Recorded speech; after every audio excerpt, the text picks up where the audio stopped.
Hello guys, இன்றைக்கி செல்வி cooking சேனலில் குடமிளகா தக்காளி வச்சு கிரேவி தான் பார்க்க போகிறோம்.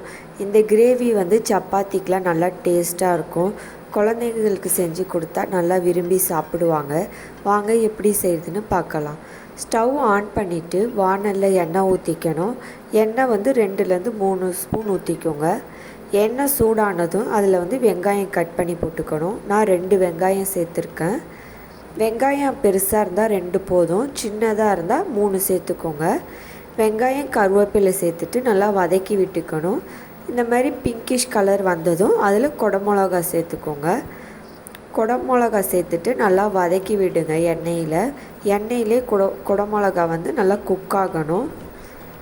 அதுக்கப்புறம் 2 தக்காளி கட் பண்ணி சேர்த்துக்கோங்க. 7 தக்காளி எடுத்திருக்கேன். அதில் 2 தக்காளி கட் பண்ணி இந்த மாதிரி கிரேவியில் ஆட் பண்ணியிருக்கேன். மீதி 5 தக்காளியை மிக்சியில் அரைச்சி பேஸ்ட்டு ஆட் பண்ணியிருக்கேன். இதுவே தக்காளி புளிப்பாக இருந்ததுன்னா 5 போதும். நான் தக்காளி ஆட் பண்ணியிருக்கிறது புளிப்பு இல்லாதது, அதனால தான் 7 தக்காளி ஆட் பண்ணியிருக்கேன். தக்காளி புளிப்பாக இருந்ததுன்னா 5 மட்டும் சேர்த்துக்கோங்க.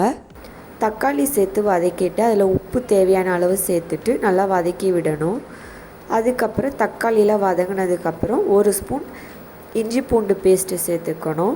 நம்ம முன்னாடியே இஞ்சி பூண்டு பேஸ்ட்டு சேர்த்துட்டோன்னா அடி பிடிக்கும்.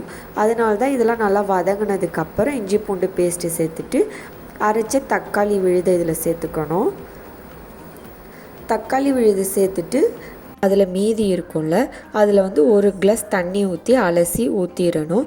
ஊற்றிட்டு நல்லா கிண்டி விட்டுட்டு கொதி வந்ததுக்கப்புறம் அதில் 1/2 டேபிள் ஸ்பூன் மஞ்சத்தூள், 1/2 டேபிள் ஸ்பூன் மிளகாய்த்தூள், 2 டேபிள் ஸ்பூன் மல்லித்தூள் இதெல்லாம் ஆட் பண்ணிக்கணும். கிரேவி நல்லா கலராக வேணும்னா 1 tablespoon Kashmir chilli powder add பண்ணிக்கோங்க.